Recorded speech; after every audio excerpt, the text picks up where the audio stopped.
Hello everyone, welcome to Right IQ। तो आज हम लोग पढ़ने वाले हैं जैसे CGL में प्रैक्टिस सेट पेपर 9 के अंदर झारखंड के सामान्य ज्ञान को। ये आपका झारखंड का सामान्य ज्ञान का पार्ट 2 है। पार्ट 1 में टोटल हम लोग 21 क्वेश्चन को स्टडी कर चुके हैं। इसमें हम लोग आगे के और भी जो इंपॉर्टेंट क्वेश्चन है उन सारे को स्टडी करेंगे।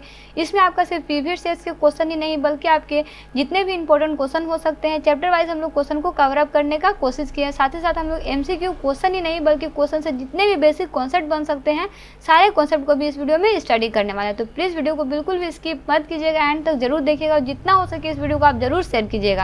तो देखिए आपके पास क्वेश्चन दिया हुआ है कि निम्न में से कौन सा सुमेलित नहीं है। आपके पास यहाँ पे रचना और रचनाकार दिया हुआ, आपको बताना है कि कौन सा गलत है। तो आपका जो गलत है वो है आपका बाल किरण कविता संग्रह। यह आपका उपेंद्र नाथ सिंह की रचना नहीं है बल्कि इसके रचनाकार जो है वो आपके हैं श्रीनिवास पुनारी। श्रीनिवास पुनारी के द्वारा बाल किरण कविता संग्रह जो है लिखा गया है। वहीं मातृभूमि खोटा पत्रिका जो भी है वो भी इन्हीं के द्वारा लिखा गया है। इसके साथ साथ एक और पुस्तक है दिव्य ज्योति हो गया, और आपका मेघदूत जो आपका खोटा साहित्य है। ये दोनों पुस्तक भी जो है वो आपका श्रीनिवास पुनारी जी के द्वारा लिखी हुई है ना। वही नेक्स्ट क्वेश्चन है आपके पास कि महेंद्र सिंह धोनी के संबंध में निम्न में से कौन सा कथन असत्य है। तो जी हाँ, अगर हम लोग बात करते हैं इसमें असत्य कथन की तो आ जाइए ऑप्शन नंबर सी में।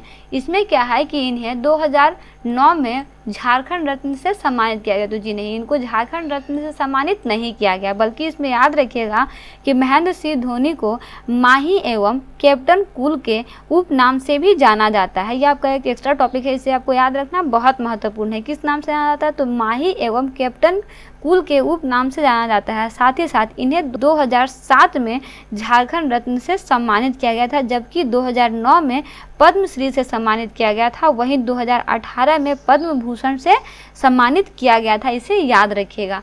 वहीं आगे बढ़ते हैं और देखते हैं इसका नेक्स्ट क्वेश्चन जो है आपका कि रांची स्थित JSCA स्टेडियम में आयोजित प्रथम अंतर्राष्ट्रीय क्रिकेट मैच किस देशों के बीच खेला गया। तो जी हाँ, अगर इसमें आप याद रखिए तो इसमें आप याद रखिए कि रांची स्टेडियम JSCA स्टेडियम में प्रथम अंतर्राष्ट्रीय क्रिकेट मैच जो है वो आपका भारत और इंग्लैंड के बीच में खेला गया, जिसमें आपका भारत की जीत मिली थी ना।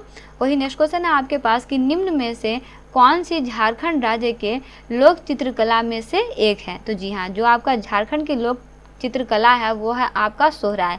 इसमें आप याद रखिए कि सोहराय जो है वो आपका झारखंड राज्य के एक मशहूर लोक चित्रकला है। इसे बेसिकली जियोग्राफिकल इंडिकेशन टैग यानी कि GI टैग भी प्रदान किया गया है। याद कीजिएगा, हम लोग पिछले सेट में पढ़े थे कि GI टैग जो है वो आपका कोहबर जो है ना, कोहबर एक ऐसा कलाकृति होती है जिसमें बेसिकली GI टैग जो है वो प्रदान किया जाता है। ये बेसिकली विवाहित महिलाओं के द्वारा किया जाता है। तो इसमें आप याद रखिए कि आपका दो होता है ना चित्रकला, जिसमें आपका एक है सोहराय और दूसरा है कोहबर। ये दो आपके झारखंड के ऐसे कलाकृति हैं जिसमें आपका GI टैग जो है वो प्रदान किया जाता है। याद रखिएगा, सोहराय और कौन सा एक आपका कोहबर है ना।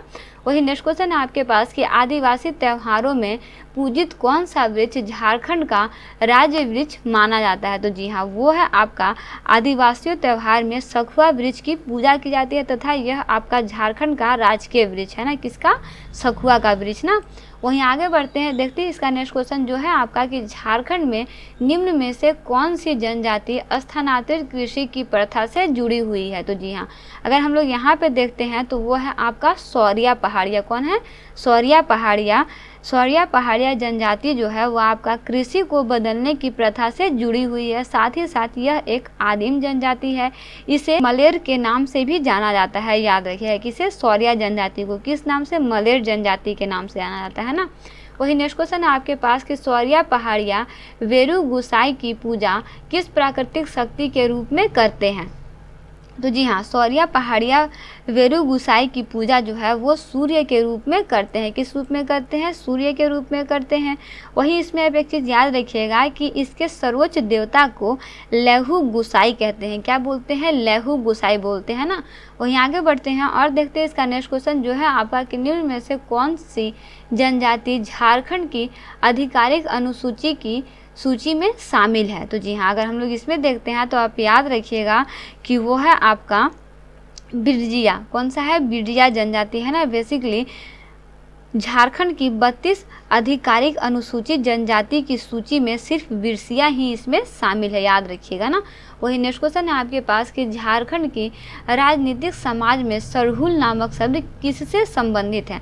तो जी हाँ, अगर हम लोग बात करते हैं सरहुल की, तो सरहुल त्यौहार जो है वो झारखंड में प्राकृतिक के परिवर्तन और उल्लास के स्वागत के रूप में बैसाख माह के अंतिम दिन मनाया जाता है, इसे याद रखिएगा ना। That means the correct answer क्या हो जाएगा, तो ये है आपका ऑप्शन नंबर सी, झारखंड में मनाया जाने वाला पर्व त्यौहार है ये ना। वहीं आगे बढ़ते हैं, देखते हैं इसका नेक्स्ट क्वेश्चन जो है आपका कि झारखंड की परिया जनजाति से संबंधित कौन सा कथन असत्य है। सत्य नहीं, असत्य कथन की बात हो रही है, ठीक है।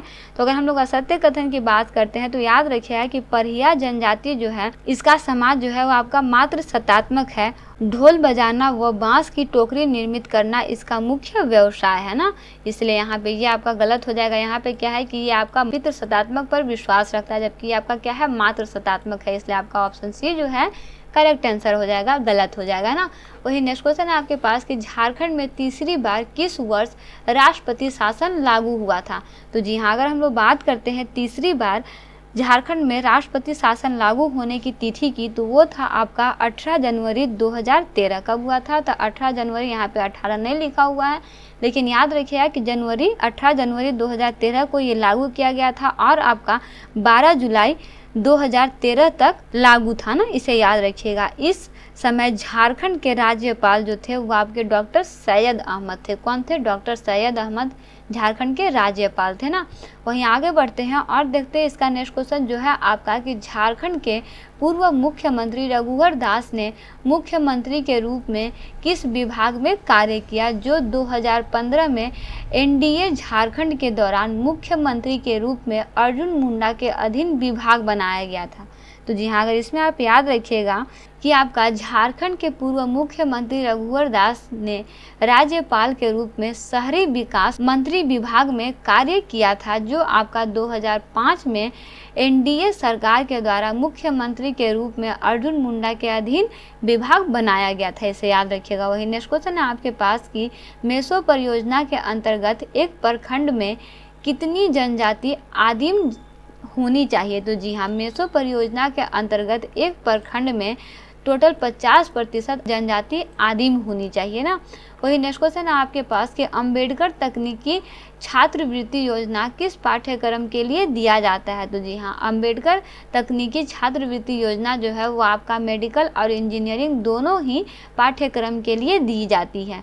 वही नेक्स्ट क्वेश्चन है आपके पास कि झारखंड सरकार द्वारा विधवाओं के लिए भीमराव अंबेडकर आवास योजना कब शुरू किया गया था। तो ये आप याद रखिएगा कि आपका झारखंड सरकार द्वारा विधवाओं के लिए भीमराव अंबेडकर आवास योजना जो है वो आपका 14 अप्रैल 2016 में लागू किया गया था ना। वहीं आगे बढ़ते हैं और देखते हैं इसका नेक्स्ट क्वेश्चन जो है आपका आजीविका संवर्धन हुनर अभियान आशा योजना के बारे में सत्य कथन चुने। तो सत्य कथन की अगर हम लोग बात करते हैं तो फर्स्ट में आपके पास क्या दिया हुआ है कि झारखंड आजीविका संवर्धन हुनर अभियान झारखंड की महिलाओं एवं पुरुषों के सशक्तिकरण के लिए आरंभ किया गया था। तो जी नहीं, ये सिर्फ महिलाओं के सशक्तिकरण के लिए आरंभ किया गया था, ना कि पुरुषों के सशक्तिकरण के लिए। तो ये तो आपका गलत हो गया, ठीक है। वहीं अगर हम लोग दूसरा में देखते हैं तो इसमें क्या है कि इस अभियान के माध्यम से महिलाओं को कृषि आधारित आजीविका, पशुपालन, वनोपज संग्रह, उद्यमी के स्थानीय संसाधनों से जुड़े स्वावलंबन के अवसर प्रदान किए जाएं। तो जी हाँ, बिल्कुल ये सही है। यह योजना हड़िया दारू बेचने वाली महिलाओं के लिए चलाया जा रहा है, बिल्कुल चलाया जा रहा है। वहीं बजट में 600 करोड़ राजस्व का प्रावधान किया गया है। तो हाँ जी, बिल्कुल किया गया है। दैट मीन्स आपका बी ऑप्शन जो है इसका करेक्ट आंसर हो जाएगा ना।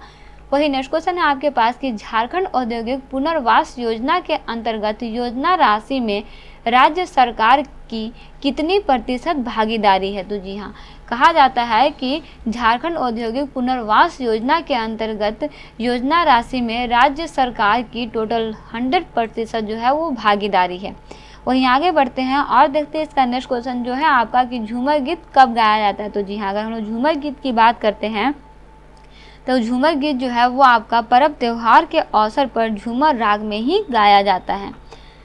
वही नेक्स्ट इस पार्ट का लास्ट क्वेश्चन है कि सानाई किस प्रकार का वाद है। तो अगर देखिए हम लोग सानाई या फिर सहनाई की बात करते हैं तो दोनों एक ही चीज़ होता है, जो आपका झारखंड के जनजातीय समुदाय का मंगलवाद है। क्या है? झारखंड के समुदाय का मंगलवाद है ना, इसे याद रखिएगा।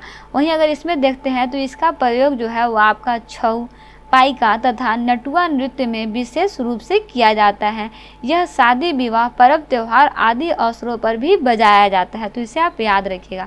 तो इस तरह से बेसिकली हमारा झारखंड सामान्य ज्ञान का प्रैक्टिस सेट पेपर 9 के अंदर सारा का 40 क्वेश्चन जो है वो कंप्लीट होता है। सारे क्वेश्चन को प्रैक्टिस करते रहिए। क्वेश्चन में कोई भी प्रॉब्लम हो, रिलेवेंट कंटेंट चाहिए या फिर किसी भी चीज़ की कोई भी क्वेरीज हो तो उसके लिए आप कमेंट बॉक्स में कमेंट जरूर कीजिएगा। सारे फ्रेंड सर्कल में, सारे रिलेटिव में जो भी इस एग्ज़ाम को करेक्ट कर रहे हैं, जो इस एग्ज़ाम का फॉर्म भरे हैं, सारे के साथ इस वीडियो को प्लीज़ शेयर जरूर कीजिएगा और अच्छे से स्टडी करते रहिए। आपका एग्जाम एनी हाउ होगा ही होगा। तो मिलते हैं नेक्स्ट वीडियो में एक नए पार्ट, एक नए इंपॉर्टेंट टॉपिक के साथ। Thanks for watching, like and subscribe bright IQ।